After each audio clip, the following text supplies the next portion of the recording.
시청자 여러분 안녕하십니까? 블록스타인 인사이트 진행의 이선주입니다. 가상자산 시장이 흥미로워지고 있습니다. 지난주 방송 때만 해도 600만 원대의 비트코인 시세가 형성되고 있었는데요. 자, 오늘 방송 중에 제가 체크를 해봤더니 800만 원대로 급상승을 했습니다. 자, 인생은 선택의 연속이라고 하죠. 어떤 선택을 하느냐에 따라서 투자 방향이 많이 달라질 텐데요. 오늘 그 확실한 가이드를 위해서 블록체인 인사이트도 열심히 준비했습니다. 자, 오늘의 라인업 소개해드리겠습니다. 먼저 코인 생존 토크 실무자 회의에서는 코인 시장 최전방 전문가들이 시장의 핫 이슈를 살펴보고 보다 심층적으로 파헤쳐보는 시간 갖겠습니다. 이어서 신뢰도 있는 데이터를 기반으로 국내의 다양한 최신 크립토 정보를 이어주는 람 팀장의 쟁글 파일, 크로스앵글 김예람 팀장님과 함께하겠습니다. 자, 마지막으로 코인 어드바이스 시간에는 플러스빗 1000% 전문가님과 함께 코인의 핫한 전략에 대해서 알아보는 시간 갖도록 하겠습니다. 블록체인의 모든 것을 알아내는 블록체인 인사이트 첫 번째 코너죠. 코인 생존 토크 실무자 회의부터 시작하겠습니다.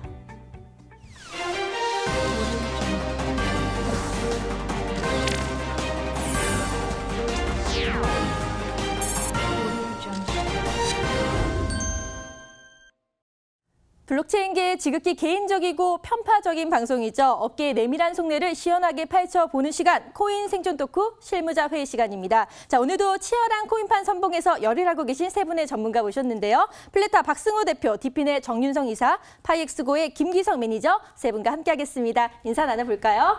반갑습니다. 안녕하세요. 자, 그럼 이제 오늘의 실무자 회의 주간 회의로 어떤 내용들이 올랐는지 하나씩 살펴보는 시간 갖도록 하겠습니다. 메신저 텔레그램에서 미성년자 성착취물을 제작 유포한 엠번방이 거래 수단으로 비트코인과 모네로 등을 이용한 것으로 알려졌습니다. 이에 따라 코인 거래소들은 수사기관 요청에 적극 협조하겠다는 입장을 밝혔습니다. 미국 연방준비제도가 무제한 양적 완화를 발표했습니다. 미 연준의 발표와 동시에 비트코인은 급등하면서 전 세계의 주목을 받고 있습니다. 중국의 인민은행이 개발 중인 디지털 위안이 가시화되고 있습니다. 중국의 디지털 위안은 암호화폐보다 지폐와 흡사한 구조를 지니고 있는 것으로 알려졌습니다. 국내 가상자산 거래소 코인제스트가 이용자들에게 원화 대신 자체 발행 토큰을 지급하기로 했습니다. 신규 발행 토큰 코즈S로 변환할 것이라고 밝혔습니다. 네, 오늘도 정말 핫한 흥미로운 안건들이 많이 올라왔는데요. 자, 이 세 분은 어떤 이슈에 눈길이 가시는지 한 분씩 알아보도록 하겠습니다. 자, 가장 먼저 정윤성 이사님, 어떤 내용 살펴보면 좋을까요? 네, 우선은 아무래도 미국의 양적 완화 이 부분이 과연 가장 대표적으로는 이제 리먼 사태 때 네. 한국하고 미국 무제한 통화 수합 이 부분이 기억나는데 그게 벌써 한 10년이 지난 것 같은데요. 그때는 이제 비트코인이 이제 거의 없었는데 이제는 이제 하나의 자산으로서 자리를 잡았기 때문에 이 부분이 양적 완화와 어떻게 버무려질 것인가 거기에 대한 부분 얘기해 보면 좋을 것 같고요. 그다음에 지금 언론에서 이제 코로나보다 더 많이 나오는 것 같아요. 엠번방 같은 경우 지금 이쪽에서 이제 유료 이제 회원이 이제 또 암호화폐를 주다 보니까 또 인식도 좀 안 좋아지는 것 같아서 좀 그런 부분 좀 안타깝고 그다음에 이제 기존에는 이제 비트코인이라든지 이제 모네로 이제 이런 다크코인 같은 경우 이렇게 보내면 이제 일반인들은 이제 티가 안 난다라고 좀 생각할 수 있지만 이게 거래소가 내서 있었을 때는 이게 거래소가 이제 정보 제공을 했었을 때는 충분히 이제 알 수 있는 부분도 있기 때문에 이번 같은 경우 어떤 범죄적인 부분에서 그동안은 이제 암호화폐가 어떤 이제 암흑 또 범죄 또 탈세 이런 부분과 굉장히 밀접하게 있었지만 이 부분을 이제 제도권으로 편입을 이제 거래소가 되면서 국가에다가 어떤 정보 제공 또 이런 범죄에 오히려 이제 반할 수 있는 그런 부분에 대한 역할을 좀 보여줄 수 있어서 좀 이미지 개선 차원에서 굉장히 좀 공조가 잘 됐으면 하는 바람에서 이 부분도 좀 얘기를 나눠보면 좋을 것 같습니다. 네, 요즘 문제시되고 있는 엠번방에서 이제 코인 거래소, 코인을 이용했다는 소식 말씀을 해주셨고요. 또 미국의 슈퍼부양책, 비트코인이 힘을 받을 수 있는지에 대해서 또 선택을 해주셨는데요. 이어서 박승호 대표는 어떤 생각 갖고 계시나요? 네, 저도 이제 오늘 공통적인 의견이고요. 우선은 이제 엠번방이 요새 굉장히 화제가 되고 있는데 엠번방보다는 지금 가상자산, 그러니까 가상자산이 예전에는 익명화와 이제 알 수가 없다, 그다음에 뭐 이런 테러 자금이라든지 뭐 안 좋은 쪽에 쓰일 수 있다라는 얘기를 굉장히 많이 받았는데 이번 일을 계기로 가상자산이 오히려 추적하기가 쉬운 부분이 있다라는 게 좀 드러났으면 좋겠다는 생각이 듭니다. 그래서 이 가상자산이 결국에는 가상자산으로 시작해서 가상자산으로만 끝났을 때는 어떻게 보면 익명성이 좀 보장되는 요소가 있는데요. 하지만 이게 결국에는 실제 돈이랑 엮이게 되면은 굉장히 인명성이 보장되는 상황은 아니거든요. 결국에는 가상자산을 처음에 취득할 때도 거래소를 통해서든지 이런 거래가 일어나야 되고요. 그리고 가상자산이 마지막으로 돈으로 빠져나갔을 때도 이 거래소 내에서는 분명히 이 기록이 다 확보가 되거든요.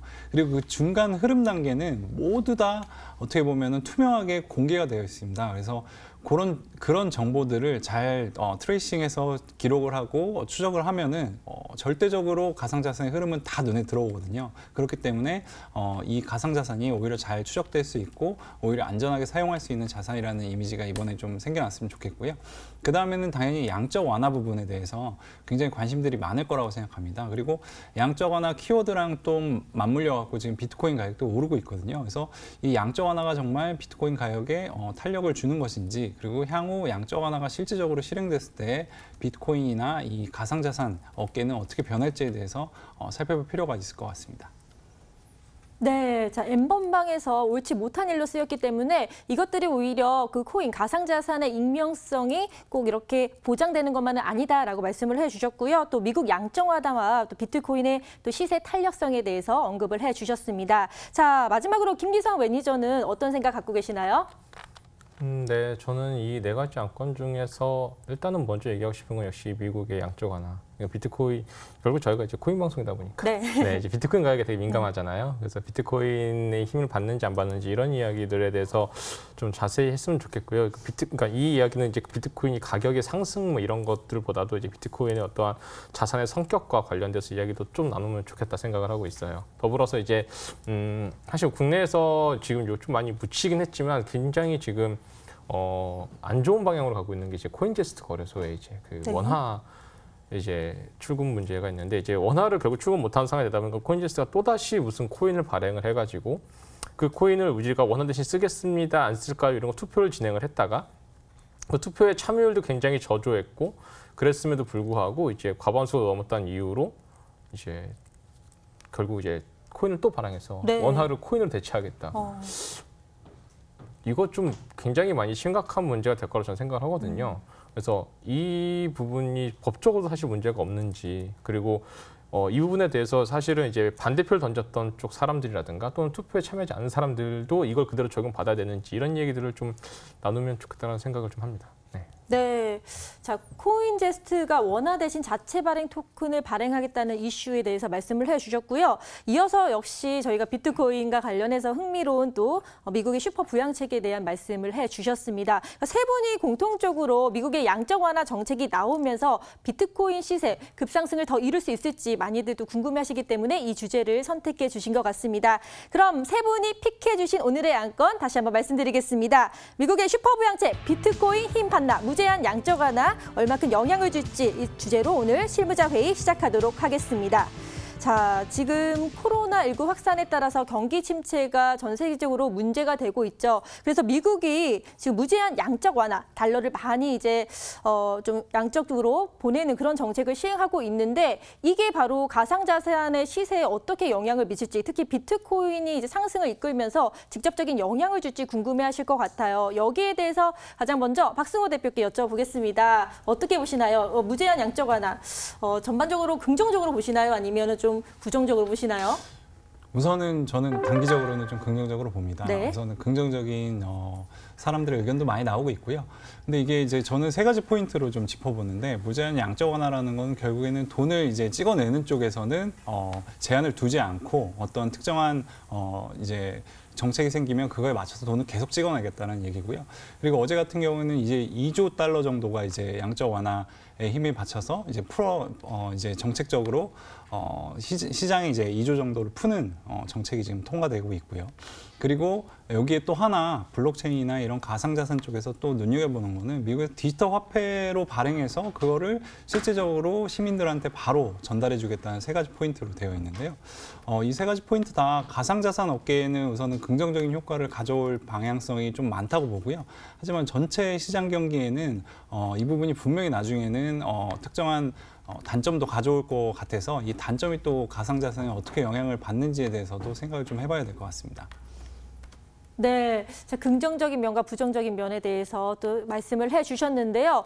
이어서 정윤석 이사는 어떻게 생각하시나요? 무제한 양적 완화, 전 세계적으로 봤을 때 긍정적으로 특히 비트코인 시세에도 영향을 많이 미칠 것 같은데요. 좋게 보시나요? 아니면 부정적으로 보시나요? 네, 우선 이게 그만큼 이제 상황이 안 좋기 때문에 큰 돈이 풀린다라고 좀 보면 될 것 같아요. 그래서 우선은 첫 번째로 뭐 비트코인 이제 투자하신 분들은 아무래도 시세 쪽과 가장 큰 이제 관심이 있으실 것 같은데 어쨌거나 돈이 풀리면 우선은 단순하게 생각해서 비트코인 하나가 800만 원이죠. 그러면 원이라는 거는 이제 원화가 지금 개수가 예를 들어서 1조 개가 있는데 5만 원짜리가 근데 비트코인은 800만 원이에요. 근데 양적 완화를 해서 돈을 이제 풀어내죠. 그래서 이게 1조 개가 아니라 2조 개가 됐습니다. 그럼 비트코인 가격은 얼마가 돼야 될까요? 그러면 800만 원 곱하기 2를 해서 1,600만 원이 됩니다. 그거는 이제 가격이 올라간다는 게 2가지의 뜻이 있죠.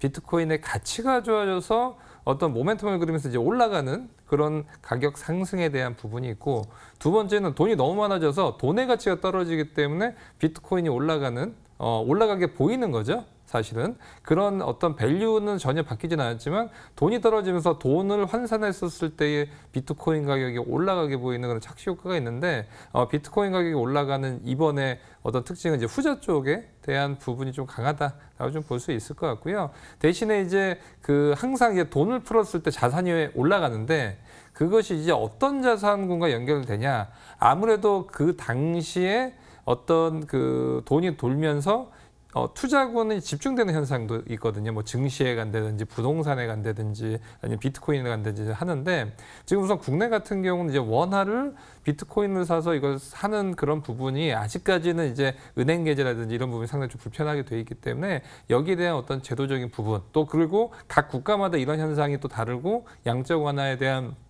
임팩트는 다르지만 어쨌든 간에 비트코인의 가격은 전 세계에서 동시에 상장이 돼 있기 때문에 긍정적인 역할을 보일 가능성은 크다라고 좀 보여집니다. 네, 비트코인 시세로 봤을 때는 또 긍정적인 영향이 크다라고 말씀을 해주셨는데요. 이렇게 FDAD, 미 연준의 양적 완화 정책에 이어서 또 간밤에 2조 2천억 달러의 부양체계 협상이 타결이 됐습니다. 그래서 이 각각의 2가지가 차이가 어떻게 있는지 좀 궁금하거든요. 김기성 매니저, 2가지의 차이 좀 말씀해 주시겠어요? 네, 일단은 FED에서 이제 미 연방은행에서 이제 무제한 양적 완화를 한 부분에 대해서는 엄밀히 말하면 이제는 통화 정책이라고 보시는 것이 맞습니다. 이 통화 정책이라는 것은 결국은 달러를 또는 이제 업종 화폐를 이제 발행하고 또 관리하고 이런 것들에 관련된 내용이고요. 오늘 새벽에 이제 상원에서 만장일치 통과됐거든요. 이제 슈퍼 부양책 이제 2조 달러를 이제 어디에 쓰겠다 이런 내용의 이제 슈퍼 부양책이 이제 통과를 했는데 이 부분은 이미 거둔 세금을 어디에 쓰겠다라는 걸 얘기를 한 것이거든요. 그러니까 이쪽은 재정 정책이 되겠습니다. 그래서 지금 사실은 이제 우리 국내에 많은 분들이 좀 많이 헷갈려하시는 분도 있고 이게 도대체 같은 의미인지 다른 의미인지 헷갈리시고 있는데 연준에서 무제한 양적 완화, 즉 그러니까 달러를 무제한 찍어내겠다라고 얘기한 부분은 결국은 통화 정책과 재정 정책이 있는데 통화 정책에 대해서는 더 이상 논의하지 않겠다라는 얘기가 됩니다. 그럼 결국은 앞으로의 경기 부양이나 또는 경제적인 해결책은 전부 다 재정 정책으로 해결하겠다라는 의미가 되거든요. 더불어서 지금 연준에서 무제한 양적 완화를 얘기를 해버렸잖아요. 네. 이 이야기는 지금 무엇이냐면 배수진이거든요. 앞으로의 무제한 양적 완화, 그러니까 우리가 더 이상 뭐 달러를 얼마 찍어내겠다 이런 얘기는 안 할 거야. 이런 의미가 되거든요. 그러면 재정 정책으로 이 경제 위기를 해결할 것인데 이 재정 정책에 대해서 결국 세금을 쓰는 문제다 보니까 양당, 그러니까 대표적인 메이저당이죠. 공화당과 민주당이 이제 같이 합의를 했던 부분이었고요. 다행히 오늘 새벽에 이제 이게 만장일치 통과가 됐기 때문에 이게 근데 상원 통과거든요. 이제 하원도 통과를 해야 되거든요. 네. 근데 이제 그래서 오늘 새벽에 이제 그러니까 합의했을 때 찬성률이 중요했었는데 이제 만장일치가 남으로 인해서 이제 하원에서도 이제 기대감을 갖게 되는 부분이 되는 것이죠. 그래서 양원이 다 통과를 하게 되면 이제 이것이 실질적으로 이제 그 미국 자국 내 국민들한테도 이제 일정 수준의 자금이 돌아가게 되고 기업들한테도 자금이 유통이 되는 것이죠. 결국은 이제 세금과 관련된 이야기하다 보니까 이제 공화당과 민주당의 이제 눈치 싸움이 치열했던 것이라고 보시는 게 맞습니다.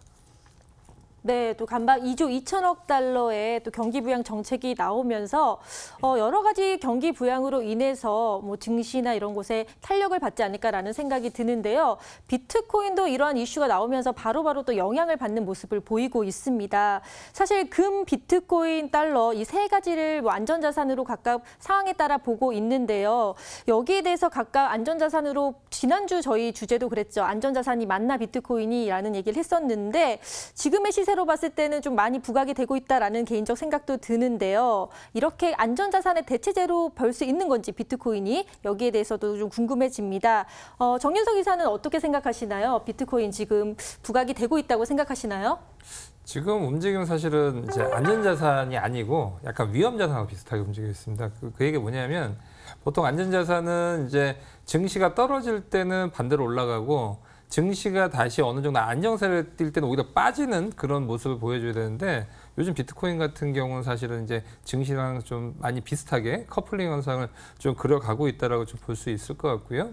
그만큼 이제 그 예전에는 이제 뭐 좀 리스크가 있었을 때 그 리스크에 대한 강도가 있거든요. 그러니까 시장에 어느 정도 충격을 줬고 그 충격파가 시장에 미치는 영향, 그러니까 빅스 지수라고 해서 이제 변동성 지수라고 하는데 그것이 어느 정도 수준을 넘어가니까 이제 비트코인 자체도 이제 점차적으로 이제 위험 자산, 그러니까 덜 위험 자산, 그러니까 중간적인 성격을 좀 띠는 그런 모습을 보여주면서 오로지 이제 달러 위주의 안전자산 위주로만 갖고 있어서 이것이 이제 완전한 안전자산이나 보기는 좀 어려울 것 같고요. 어느 정도 지금까지 움직였던 부분을 봤었을 때는 왜냐하면 지금 같았을 때 오히려 좀 빠져야 되거든요. 근데 지금 오히려 그러지는 않고 있는 그런 모습을 보여주고 있기 때문에 지금까지 움직임을 따라서 이것이 안전자산이냐 아니냐를 따졌을 때는 좀 그렇지 않은 모습을 좀 보여주고 있다라고 좀 볼 수 있을 것 같고 그 다음에 두 번째로서는 이제 뭐 금도 움직이고 하지만 아무래도 최근 들어서는 이제 향후의 그 움직임과 두 번째는 이것이 안전자산이냐 아니냐 이런 부분은 좀 뭐 위험했었을 때, 그러니까 자산적인 움직임 말고도 우리가 실제로 사용했었을 때의 그런 부분, 분명히 금보다는 좀 간편하게 갖고 다닐 수 있는 그 휴대용 이런 부분도 있기 때문에 어떤 지정학적인 리스크 그런 부분에서 또 좀 강한 면모를 또 보여주지 않을까라고 좀 생각이 됩니다. 네, 이렇게 안전자산인지 아닌지에 대해서 지금 계속 얘기를 하고 있는데요. 김기석 매니저의 생각도 좀 궁금해집니다. 사실 뭐 주식하고 비트코인도 비교하는 경우가 많잖아요. 그래서 뭐 안전자산의 성격이 어떻게 되는지 사람들은 지금 어떤 생각을 하고 있을지 어떻게 바라보고 계시나요? 요거는 현재 이제 어떤 사람들의 어떤 형태, 사람들의 생각을 좀 더 보는 게 맞는 것 같아요. 그러니까 저희가 이제 비트코인이 이제 상승할 때는 항상 이제 어느 순간부터 이제 안전자산이다라는 프레임을 막 줬었는데 방금 전에 정윤석 선생님 말씀하신 것처럼 이제 빅스 지수가 있어요. 공포지수라고 보면 되는데 공포지수가 제가 알기로는 역대 사상 최고를 찍었습니다. 이번에. 그러니까 지난 리먼 사태 때보다 훨씬 높은 위치까지 찍었었어요. 77포인트인가? 그러니까 올라갈수록 되게 그 공포지심이 높은 건데 이렇게까지 올라오고 나니까 이제 비트코인도 이제 이거를 견디지 못하고 하락을 하게 됩니다. 그럼 비트코인에 대해서는 이제 우리 지난주 방송 주제였죠. 비트코인 회의론 이야기가 나왔었어요. 근데 이제 이번에 주식이 이제 상승할 때는 이제 주식 시장에서는 주식은 위험한 자산이야 라는 이야기를 되게 많이 했었거든요. 채권은 안전한 자산이고 주식은 위험한 자산이야 이런 얘기를 했었는데 이번에 하락을 막 하니까 어떤 일이 발생됐냐면 개미들이 매수를 합니다. 네, 개미들이 매수를 하는 상황이 발생했어요. 그러니까 되게 이상해진 거죠. 왜냐하면 안전자산이라고 불렸던 애가 하락할 때도 당연히 안전자산이 돼줘야 되는데 비트코인은 회의론에 빠지고요. 주식은 위험자산이라고 불리고 있었는데 하락을 하니까 매수가 들어갑니다. 그러니까 비트코인보다 좀 더 주식이 더 지금은 투자하기 좋고 더 안전해 보여 이런 느낌을 주는 거거든요. 그래서 지금 이 상황은 굉장히 좀 모순적인 상황이다. 라고 지금은 보시는 게 맞는 것 같습니다. 네. 또 주식과 비트코인을 비교하면서 투자자들의 마인드, 뭐 전체 상황을 바라보는 눈에 대해서 말씀을 해주셨습니다. 근데 사실 경기부역체 초안에서요, 미 하원에서 디지털 달러 활용 방안도 또 언급이 됐다고 하는데요. 중앙은행 발행 디지털 화폐, 이른바 CBDC에 대해서 지금 많은 전 세계가 주목을 하고 있습니다. 여기에 대해서 박승호 대표 어떻게 생각하시나요? 우선 이제 CBDC가 발행돼서 이 내용에서는 이제 실제로 시민들한테 직접 분배를 한다고 적혀 있었습니다. 그래서 실제 디지털 화폐를 발행해서 그게 유통되는 단계를 거의 빠르게 건너뛰고 바로 이걸 시민들한테 손에 쥐어줘서 이걸 사용할 수 있게끔 하는 계획이 들어 있었는데요. 그렇게 된다면 어떻게 됐냐면 바로 이 시민들이 바로 이제 사람들이 디지털 화폐에 대해서 바로 경험을 빠르게 할 수 있는 거죠. 기존의 비트코인이나 이런 가상자산에 대해서 경험이 없던 사람들도 갑자기 이 달러로 된 CBDC에 대해서 경험을 하게 되는 겁니다. 이제 그렇게 되면 원래 이제 출발선에는 블록체인이 출발하고 있었고 비트코인이 출발했을 때는 이 분산에 대한 얘기를 굉장히 많이 했었는데요. 그러면서 유틸리티 코인이 나왔고 이제 STO도 나오고 있는데 이때 영향을 굉장히 많이 받을 거라고 저는 생각합니다. 그래서 가상자산 트레이딩, 그러니까 거래소 입장에서는 굉장히 좋은 효과가 저는 일어날 거라고 보고요. 그리고 이제 많은 프로젝트들한테는 힘든 부분이 나올 거라고 생각합니다. 왜냐하면 이 CBDC가 발행되면 분산이냐 중앙이냐는 사람들한테는 관심이 없거든요. 그냥 이걸 이용할 수 있다. 그렇다 그러면 이런 리브라든지 뭐 벡트라든지 이런 코인들이 사람들한테 훨씬 더 친숙하고 빠르게 다가올 거거든요. 그러면 기존에 이 분산이라는 가치를 두고 출발했던 프로젝트들은 이 분산이라는 게 중요한 게 아니고 얼마나 서비스를 잘하느냐, 그 서비스를 사람들한테 전달할 수 있느냐가 결국 핵심 포인트가 되기 때문에 이 대기업들이 들어오는 거와 경쟁했을 때 굉장히 어려움이 생길 거라고 저는 봅니다. 그리고 지금 저희가 계속 비트코인 얘기하고 있는데 작년 같으면 이더리움 얘기도 굉장히 많이 했거든요. 근데 올해 같은 경우는 이더리움 얘기를 저희가 한 적이 없는 거라고 기억이 들 정도예요. 이제 그런 것처럼 비트코인은 분명히 가상자산에서 계속 살아남을 거고요. 이더리움은 아마 시험 때 오를 거라고 저는 생각이 듭니다. 네, 자 CBDC가 된다면 또 긍정적으로 볼 수 있다라고 말씀을 해주셨는데요. 근데 중국의 인민은행에서도 지금 디지털 위안을 가시화되고 있습니다. 그래서 액면가도 있고 또 쪼개는 것도 가능하다고 들었는데 중국이 비트코인과 관련해서 가상자산 시장에 패권을 쥘 것인지 이런 것과 또 연관이 될 수 있을 것 같거든요. 여기에 대해서 정윤성 기사는 어떻게 생각하시나요? 네, 우선은 아무래도 먼저 시작하고 이것을 실제로 사용할 수 있는 그런 부분을 누가 더 장착을 할 수 있냐. 아무래도 미국 같은 경우는 리버럴 중심으로 했던 어떤 기업들이 이제 주도적으로 갖고 가고 있고요.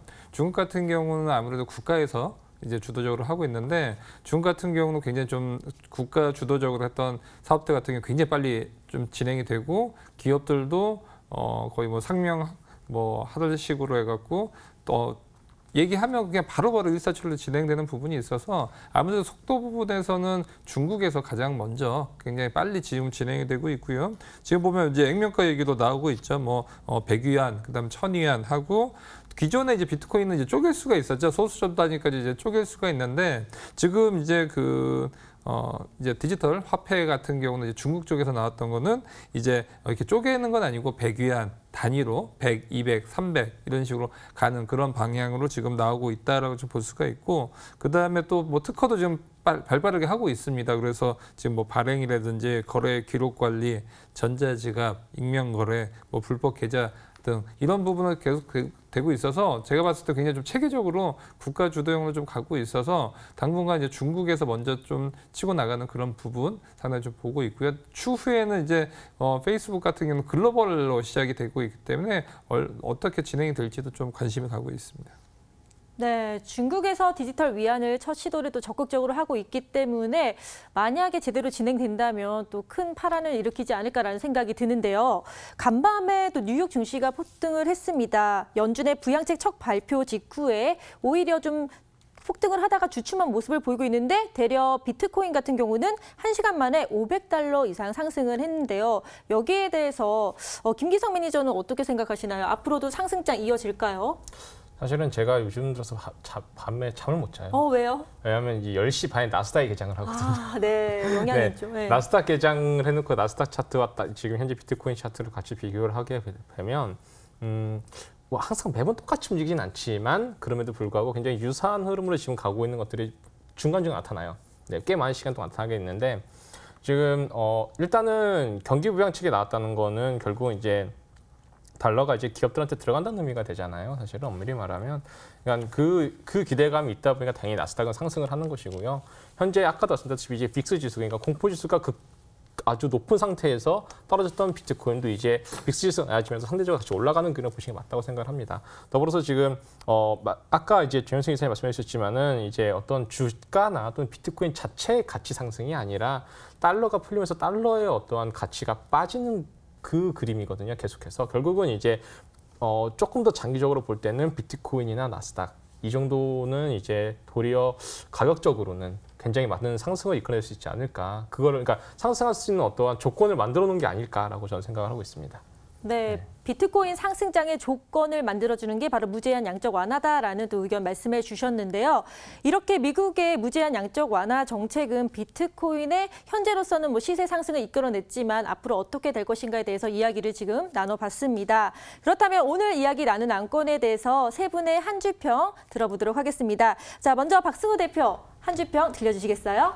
네, 지금 양적 완화에 대한 이슈가 나왔고 이제 국내도 양적 완화에 대한 이슈가 나왔습니다. 근데 아직 이 푸른 돈이 저희 손에 쥐어진 건 아니거든요. 그래서 아직은 체감 없는 분들이 많을 겁니다. 그래서 아직은 느낌이 안 온다라고 저는 한 주평을 말씀드리겠습니다.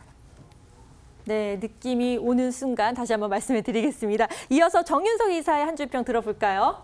네, 저는 이제 돈의 힘으로 올릴 수 있는 그런 시대가 왔다라고 볼 수 있을 것 같아요. 그래서 유동성 장세의 시작이다. 좀 볼 수 있을 것 같고요. 이런 유동성이 이제 어디로 갈지는 이제 물이 이제 산꼭대기에서 강을 거쳐서 이제 바다로 가듯이 흘러갈 텐데 그런 물꼬가 이제 비트코인 쪽도 좀 터질 수 있게끔 어떤 뭐 계좌 부분이라든지 이런 부분이 아직 정책적으로 좀 불분명한데 이런 부분이 개선이 좀 돼서 좀 이런 유동성 효과도 좀 많이 봤으면 좋겠습니다. 네, 그럼 이제 마지막으로요. 김기성 매니저의 한 주평 들어보도록 하겠습니다. 네, 달러가 이제 풀리게 되고 우리나라 같은 경우도 이제 좀 원화가 많이 풀리게 되고 어쨌든 전 세계적으로는 전반적으로 이제 화폐 유통이 더 늘어나고 있는 상황에서는 그다음에 투자에 대해서 고민을 많이 하게 되거든요. 그때는 이제 정말 중요한 부분이 자산의 성격을 잘 파악해야 되는 부분입니다.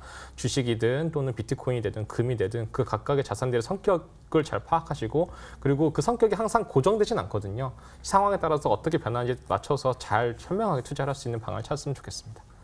네, 자산의 성격을 잘 파악해서 또 본인에게 맞는 투자 방향을 가져가셨으면 좋겠습니다. 이렇게 세 분의 전문가와 함께 가감없는 토크 나눠봤는데요. 다음 주에 더 재미있는 주제로 찾아오도록 하겠습니다. 오늘 말씀 감사합니다. 감사합니다. 네.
암호화폐 공시 플랫폼 쟁굴에 올라온 신뢰할 수 있고 정확한 공시 데이터 이 시간 통해 알려드리도록 하겠습니다. 안녕하세요. 람 팀장의 쟁글 파일 크로스앵글의 김혜람입니다. 먼저 지난 한 주간 가장 많은 클릭수를 올렸던 상시 공시 탑 10부터 보고 오시겠습니다.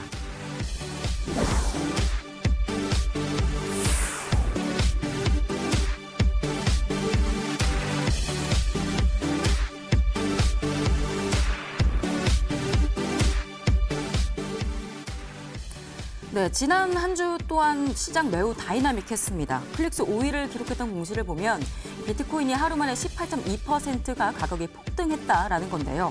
이 비트코인 변동과 함께 지난 한 주간 가상자산 시장 전체와 또 다른 자산군들 또한 가격 변동성이 굉장히 높았습니다. 공시를 보시면 지난 19일 비트코인은 전일보다 18.2%가 올랐고 온체인 거래 횟수와 거래량 각각 15%씩 오르는 폭등 장세를 보였습니다. 이 코로나19의 영향으로 금융시장의 불확실성이 증폭이 되는 가운데 가상자산 시장은 다른 자산군들에 비해서 급격한 하락과 반등을 보이고 있습니다. 구체적인 수치를 통해서 오늘 좀 살펴보도록 하겠습니다. 이 전체 가상자산 시총은 지난 올해 고점 대비 54%가 감소를 했다가 일주일 만에 30%가 반등했습니다.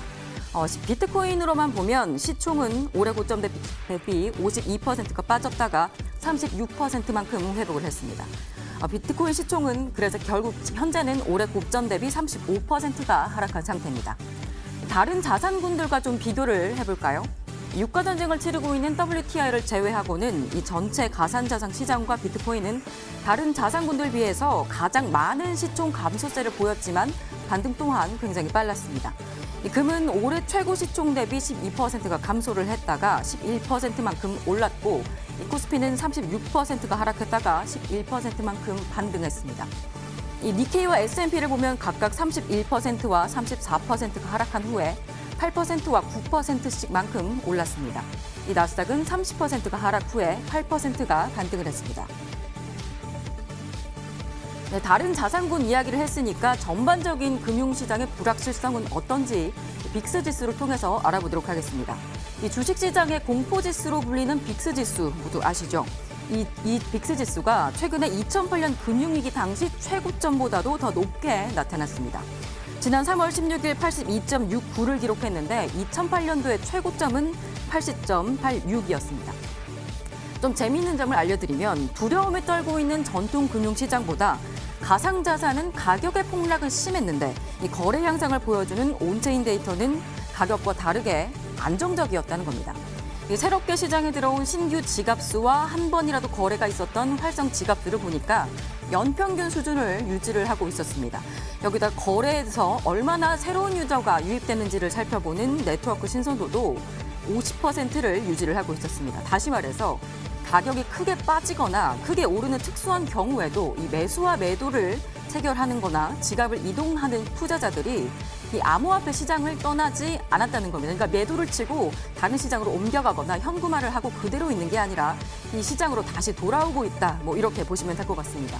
또 거래 횟수는 줄었는데 거래량은 연평균 수준을 유지를 했습니다. 이건 한 번에 거래할 때 거래하는 금액이 늘었고 여기다가 가상자산 시장의 가격은 34%가 상승한 것을 감안하면 이 고액 투자자들이 여전히 하방을 지지하면서 매도를 패닉을 하지 않고 있다라고 보이겠습니다. 각국의 경기 부양책들의 속속들이 나오고 있는 가운데 이 가상자산 시장 역시 회복세를 이어갈 수 있을까요? 좀 봐야 할 텐데요. 다행인 건 온체인 데이터가 여전히 안정적이라는 점입니다. 지금까지 위클리 학송치 살펴봤습니다. 네, 쟁글에 공시하고 있는 국내 흥미로운 크립토 프로젝트들을 만나보는 프로젝트 후 시간입니다. 오늘은 로드 프로젝트의 파운더 인터뷰 보고 오시겠습니다. Hello, I'm Aaron, Road founder. It's my pleasure to give you a brief introduction of Road project. Road started up in 2019. It is an Internet of Vehicle plus blockchain project. And Road aims to build a distributed LV system based on AutoLadder. And now it's 2020. This is a new start. We will keep going as follows. 1. With the global outbreak of virus, there has been considerable uncertainty in commercial and financial markets. We follow the do more by doing less principle, focusing on technology development and business development. 2. We launched AutoLadder 1.0 app, which will bring you a new world of digital cars on blockchain, and OBD device will begin to be used. 네, 로드 프로젝트는 블록체인과 차량 인터넷 IOV를 결합한 블록체인 프로젝트입니다. 그동안 블록체인과 사물 인터넷 IoT를 결합한 프로젝트는 여럿이 있었지만 특히 로드는 그중에서도 차량이라는 사물에 초점을 맞춥니다. 특히 LTE보다 20배나 빠른 5G 통신 기술 발달과 블록체인이 결합을 하면 지능적으로 차량 관리가 가능하다는 겁니다. 이 오토레저라는 분산 원장으로 자동차의 수명 주기를 관리하고 이 오토레저를 기반으로 차량 리소스 거래 마켓과 카쉐어링 서비스 등 다양한 애플리케이션을 구축하고자 합니다. 이 스마트하게 차량을 관리를 하면서도 이 관리에 대한 대가 또한 우리와 같은 차주들이 기대할 수 있는 세상 올 수 있을까요? 다음 이 시간에도 핫한 시장 소식 들고 오겠습니다. 지금까지 람팀장의 쟁글 파일 김혜람이었습니다.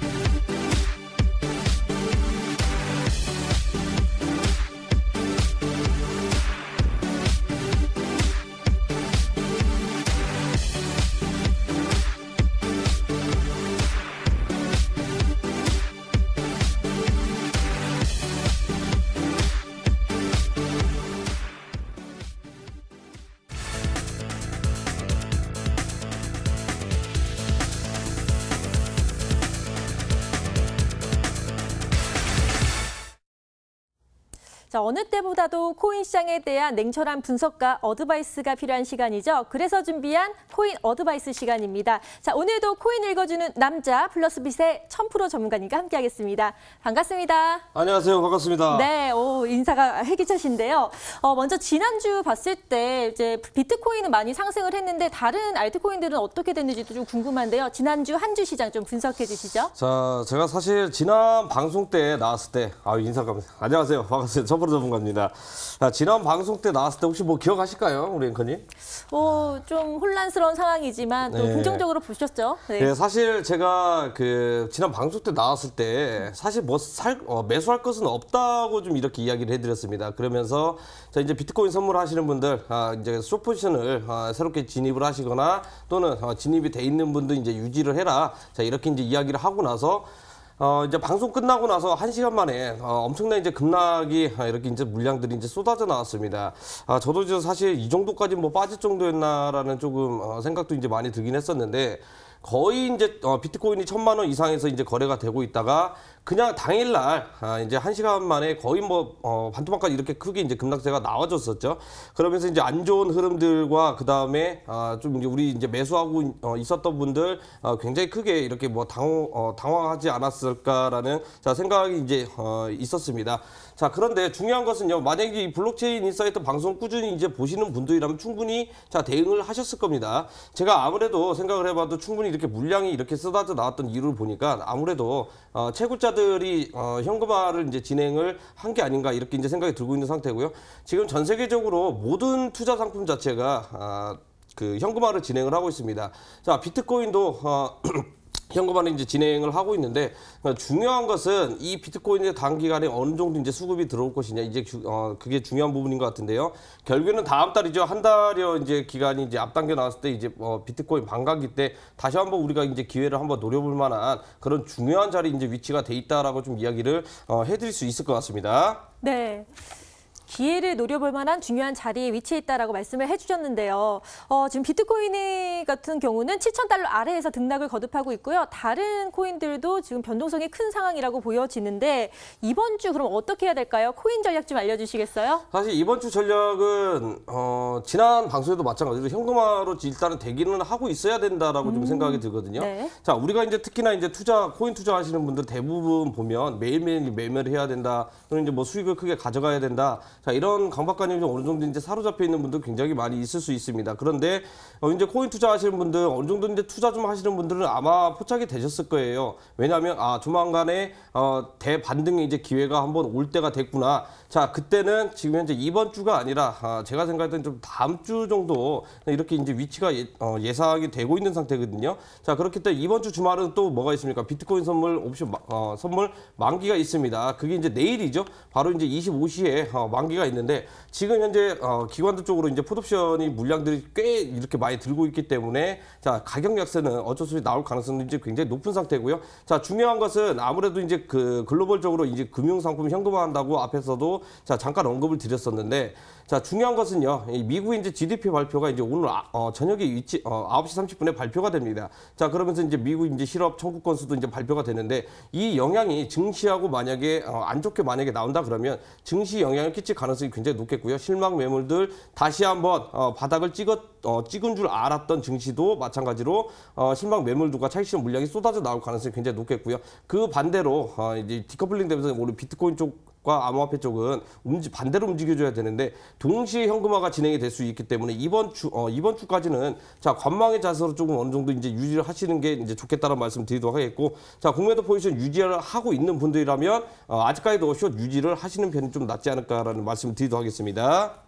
네, 이번 주까지는 좀 관망하는 자세로 바라봐야 된다고 말씀해 주셨고요. 다음 주에 좀 더 변동의 시기가 세게 올 것이라고 예상을 해 주셨는데 그러면요, 다음 주에 눈여겨봐야 할 이벤트는 어떤 것이 있고요. 또 코인 전략과 추천 코인까지도 말씀해 주시겠어요? 사실 이제 이번 시장 같은 경우는 좀 약간 과하게 빠진 면이 있는데 맞아요. 네. 지난해 상반기하고 너무나도 똑같은 데자부가 지금 현재 펼쳐지고 있다라고 저는 생각을 하고 있어요. 왜냐하면 지난해 때 신규 이렇게 투자분들 이제 많이 이렇게 들어오셨었거든요. 자 그러면서 이제 여름에 벼락을 한번 이렇게 이제 맞으셨는데 네. 상반기 때 어떻게 움직였었냐? 전체적으로 보면 이제 알트코인들 쪽으로 이렇게 수급대가 이제 많이 움직여지면서 자 큰 폭의 이제 상승세가 많이 나와줬다라는 겁니다. 하지만 지금 현재 흐름은 어떤 흐름이 나와주고 있냐? 자, 알트코인들 쪽으로 지금 현재 수급적인 부분들이 지금 현재 많이 말라 있는 상태죠. 그러니까 자금이 말라 있다라는 겁니다. 그러면서 동조화 현상이 일어나면서 비트코인 쪽으로 차라리 쏠림 현상이 나와줘야 되는데 오히려 비트코인과 이더리움 쪽에서도 현금화가 진행이 되고 있다라는 거거든요.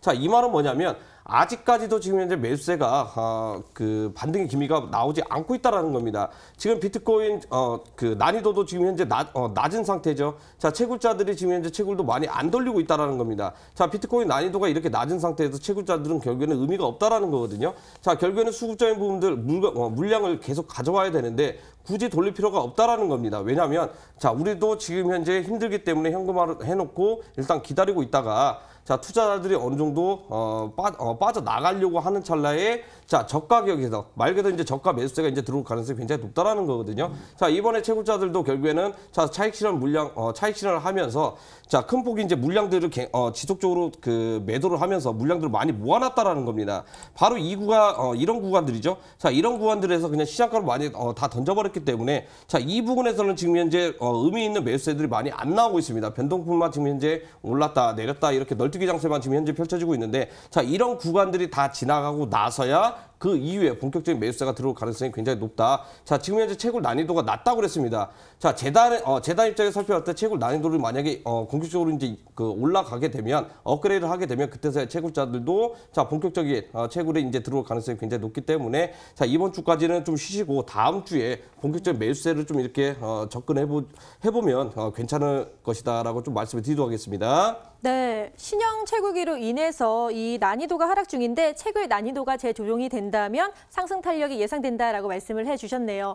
그러면요, 가장 중요한 게 다음 주에는 어떤 코인을 좀 주목해야 되나 많이들 궁금해하실 것 같아요. 전문가님 어떻게 보고 계시나요? 네, 코인 좀 하시는 분들이라면 네. 사실 이제 비트코인 하나만 보고 이렇게 판단하시는 분들 의외로 많이 있습니다. 그러니까 비트코인 움직임에 따라서 이제 가격이 올라갈 것이다, 내려갈 것이다 좀 이렇게 판단하시는 분들도 있고 그 다음에 자, 선물 시장도 이제 살펴보면서 판단하시는 분들 굉장히 많이 있을 건데 자, 다음 주에 제가 추천을 드리면서 활용할 만한 코인은 알트코인의 이제 위치에 있습니다. 바로 이제 비트코인 SV라고 좀 이렇게 설명을 해드릴 수 있을 것 같아요. 자, 비트코인 SV 같은 경우에는 대표적으로 선행 코인 중에 하나입니다. 자, 그런데 이 비트코인 특히나 이제 대장 코인이 하락을 하고 그다음에 이더리움도 하락을 하고 대부분 알트코인들이 이렇게 하락세가 나오고 있는 와중에 자, 비트코인 SV 같은 경우에는 오히려 가격이 어떻게 나오고 있습니까? 견고하게 지금 현재 움직이고 있다라는 거거든요.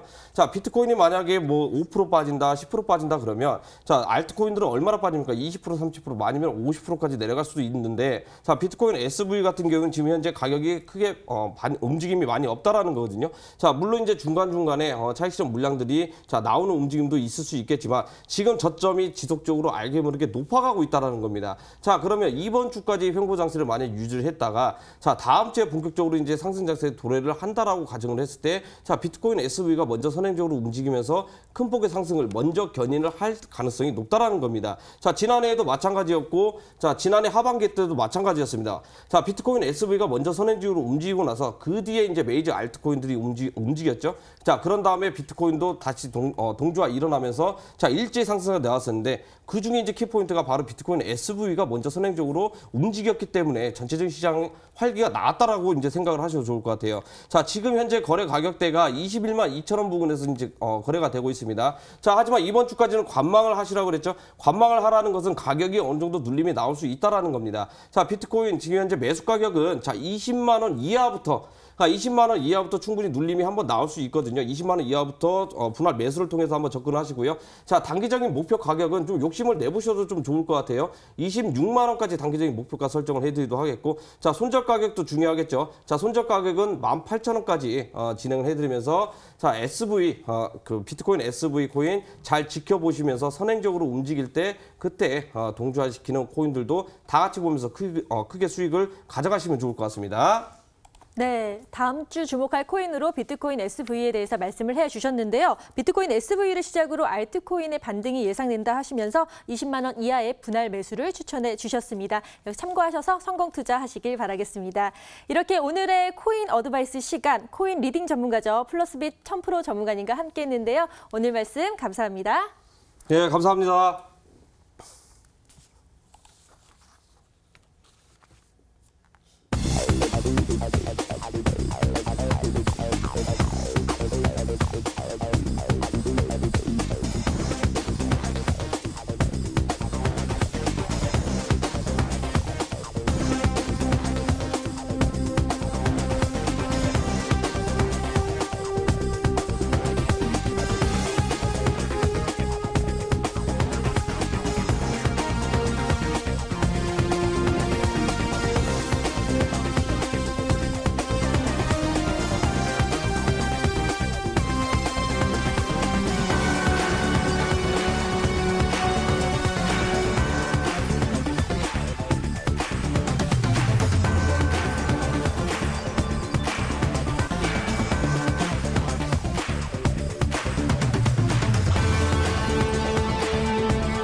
네, 블록체인에 대한 새롭고 다양한 이야기들 나눠봤는데요. 앞으로도 더 알찬 정보로 여러분과 함께하도록 하겠습니다. 저희 블록체인 인사이트는요, MTN 유튜브 채널에서도 다시 보기가 가능하십니다. 좋아요와 구독 많이 부탁드리겠습니다. 블록체인의 모든 것 블록체인 인사이트 다음 주 목요일 이 시간에 찾아뵙도록 하겠습니다. 시청해주신 여러분 고맙습니다.